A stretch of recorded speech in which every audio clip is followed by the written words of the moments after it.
According to Kramer, 2014, the definition of post-digital is a contemporary disenchantment with digital information systems and media gadgets, or a period in which our fascination with these systems and gadgets has become historical. Society now assumes the digital rather than marvelling at it. It is reflecting back on what life used to be like and realising the consequences of great digitalisation. Recent national events and issues have reinforced this response, and as a result, this essay will explore the effects of reality TV on its contestants and the audience, particularly focusing on the ITV2 dating reality TV show Love Island as a central case study. Love Island is a British reality dating TV show that launched in June 2015 on ITV2 and since has had 4 seasons, with the latest being aired June 2018 and an upcoming one this summer 2019. The format of the show involves a group of contestants made up of members of the public living away from the outside world and instead inside a villa in the Spanish island of Mallorca. Contestants are under video surveillance 24/7 and must couple up with other contestants and build relationships. Throughout the process, contestants are eliminated and new ones are brought in, and at the end of the series, one couple is voted the winner by the public and wins £50,000. The Love Island format is not something rare or unexpected for the TV genre, but the huge popularity of the show and becoming a national phenomenon is. Love Island became ITV2's most watched show ever, with 3.6 million viewers tuned in to watch the 2018 final. Every episode was accompanied by a social media storm of posts, tweets, likes and memes about the show. The hashtag Love Island was tweeted an enormous 1.83 million times just in the first month of the show, and the official account received 5 billion Twitter impressions. Contestants on the show become instant celebrities, going from hundreds to thousands of social media followers overnight and eventually millions. However, this excessive popularity is not also positive. On the 20th of June 2018, Sophie Graydon, a contestant from the second series of Love Island, was found dead in her home in Newcastle. Her cause of death was suicide. Almost a year later, the body of footballer and Series 3 contestant Mike Falasitis was found hung in the woods near his London home. The 2 suicides of former Love Island stars brought forward the issue of overnight fame and reality TV on an individual's mental health and the need for follow-up care once leaving the show. Contestants have often spoken about how being in the Love Island villa is comparable to being in a whole other world, and using media theories this is evident. According to Heidegger, space can be defined as somewhere without any substantial meaning and then develops into a place when it is given purpose and an audience. The Mallorca villa is just a holiday home space. However, the introduction of reality TV show forces it to become a place to find love and fame, all for the entertainment. In the place, producers create certain scenarios that might not happen naturally and increase moments of emotional distress. As a result, creating a place that is harmful for the people in it, and when leaving make it difficult to know how to exist in the outside world. This can also be described as hyperreality, a condition in which reality has been replaced by a simulation of what is real. Fame and the internet are progressively intertwined. The number of social media followers is a significant method for measuring fame, particularly for reality TV stars. Consequently, the relationship between social media and mental health are respectively linked.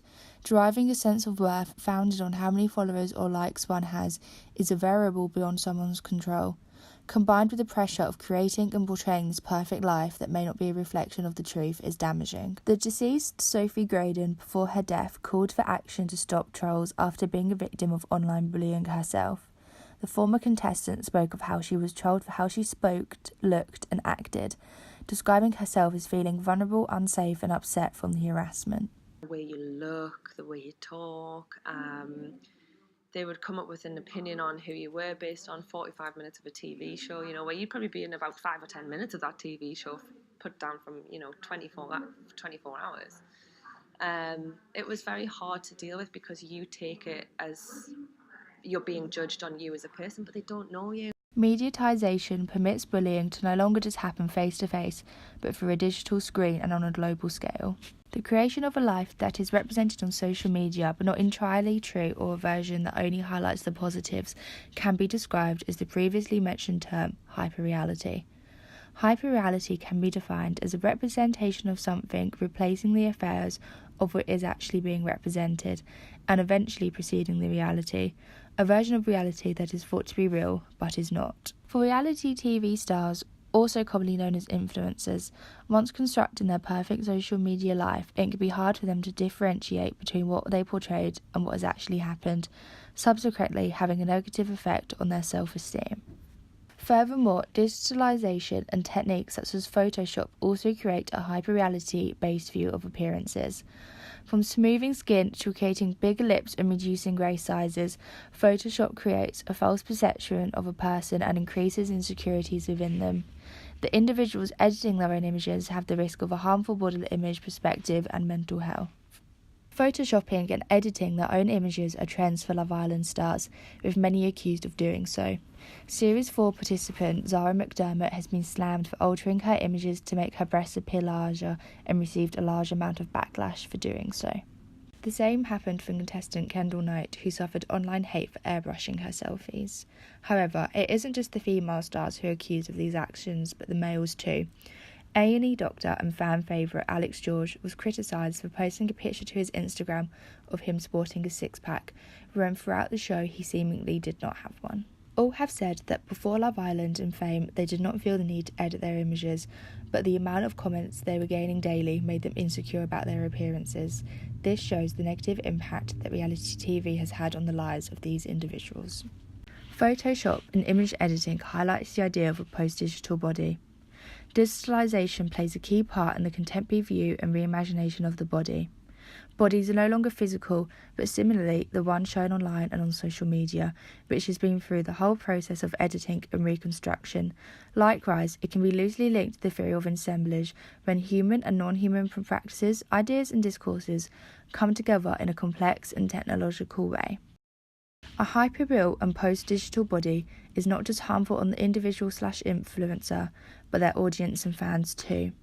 Fans will aim and inspire for this supposedly perfect body that is in fact not real, but a simulation of reality and therefore impossible to achieve. The desire to have a body that society deems beautiful and your social media favourites promotes is extremely damaging on one's self-esteem, confidence and mental well-being. The power of influencers is quickly increasing and most importantly effective. The old media theory, two-step flow by Coles and Lazarsfeld in 1955, states that information from the media has two stages. Firstly, there are individuals, also known as the opinion leaders, who receive the information from the media and have the power to distribute it to audiences they have contact with. In doing so, opinion leaders pass on their own interpretations and bias. Therefore, the individuals in contact with the powerful opinion leaders are unable to accurately make their own judgment and decisions. This media theory of communications is criticised as being outdated, mainly because it was applied to broadcast media in the 1970s, 80s and 90s focused on politics. This is further reinforced by the work of cultural theorist Stuart Hall, who claims audiences are active and engage and respond to the media in different ways, as opposed to being passive and simply accepting the messages encoded in media without challenging them, which is what the two-step flow theory suggests. However, two-step flow theory was identified as outdated before the advancements in digital and social media and the era of the post-digital. As previously mentioned, influencers have a great amount of power over their followers. This isn't just about the picture-perfect posted moments on Instagram or the bodies that don't align with the life of many, but now utilises consumerism, money and marketing. Influencer marketing is a relationship between a brand and an influencer. An influencer with a big and loyal following will promote a brand's products or services through social media outlets. Influencer marketing is growing excessively, with the term having an increase in Google searches throughout 2017 by 325%, and 2/3 of marketing departments are increasing their budget for influencer marketing. The technique is so effective because influencers tend to provide credibility, trust and coolness to a product, just how two-step flow theory proposes. The method is positive for a business looking to boost product sales or upsurge awareness. Plus, it can offer consumers a great chance to learn about new products. Nevertheless, this is not always the case. More often than not, influencers are paid huge sums of money to promote products that the majority of the time they are not truly passionate about. Subsequently, their followers may be making the decision to purchase products that are not what they claim to be and a waste of money. Influencers and social media personalities using sponsored content has been a key topic in the news recently, with new laws being introduced. The Advertising Standards Agency has created a guide on the rules of sponsored content that includes what is considered to be an ad, how to disclose a post which is an advert, what the requirements are, and what happens if someone complains about a post on social media. It is illegal for individuals to post sponsored content without disclosing it. The laws and rules do protect consumer rights, but it doesn't mean all comply, and even when stating #ad, the influencers are still exerting their influential and persuasive powers. A recent controversy within this is ads that promote diet and supplements and weight loss products. Influencers rave about these products that often have no proven medical benefits and state that their use is how they achieve their great bodies, when the truth is really strict and expensive diet and exercise routines, and sometimes the use of Photoshop. The advertisement of these products forces consumers to waste money and feel the pressure of achieving a certain body type. As well as Love Island on ITV2 with British contestants, there are now versions in 9 other countries and an upcoming American version. Love Island is a franchise, meaning the format is sellable to other international channels. The most notable international show is Australian Love Island. The series aired in May 2018, commissioned by the Nine Network for its secondary channel 9 Go. And it isn't just the British contestants speaking about their mental health experiences and issues. Australian contestant Eden Magny spoke about how after leaving the Love Island villa and the TV show ending, she took a step away from social media due to confidence issues regarding her skin and acne that was brought on by the show. To further this, star Kim Hartnett revealed how throughout the filming of the show, she barely slept and most nights was up crying. When she finally was evicted, it was relief, and even though only in the villa for 9 days, it felt like months. The repetition of Love Island internationally means more members of the public are at risk of the negative effects of reality TV and overnight fame. Even though it is an individual's choice to appear on the show, the lack of aftercare from the producers and abuse online is a variable they cannot control or determine. However, as it isn't just the contestants from Love Island UK sharing their experiences, but worldwide, an awareness of mental health issues is being created globally. Whilst mediatisation and social media have contributed to mental health issues, they have also positively changed the discourse on how we talk about such issues. They help allow connections to be made in order to create a community where support can be provided. Most poignantly, there's been a rise in global campaigns that raise awareness of mental health difficulties and suicide. For example, in April 2019, a campaign in Blackburn, England, that encouraged people to get a tattoo of a semicolon to represent suicide prevention and hope went global after so many people shared a picture online of their tattoo. Tattoo studios all over the world began to offer the same service and even reached as far as Thailand. This shows the significant effects the internet can have on increasing awareness. A study in 2017 analysed the two-step flow theory by Katz and Lazarsfeld in a whole new way by looking at communications on digital platforms, focusing on Twitter. The study revived the model and theorised that while it is not outdated, the perspectives of different individuals impact its effectiveness, meaning you have to be a certain type of person to be influenced. Another way to look at the theory is by turning it upside down and giving the audience power over the opinion leaders or influencers. Followers and consumers generate demand for influence to exist and also to promote their products. Furthermore, an audience also becomes the opinion leader in how they have the power and ability to bully and troll strong online presences, which we saw with many Love Island contestants. This is why it has become so damaging to become a reality TV star and online famous.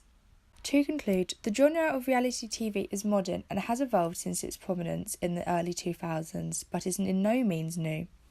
It is the huge popularity of Love Island due to mediatisation and digitalisation that has made it so detrimental. Fame and the internet are intertwined. One wrong move can ruin a career online. Likewise, a large amount of abuse online can ruin one's life. Social media and mental health are impingingly tethered and not for the better.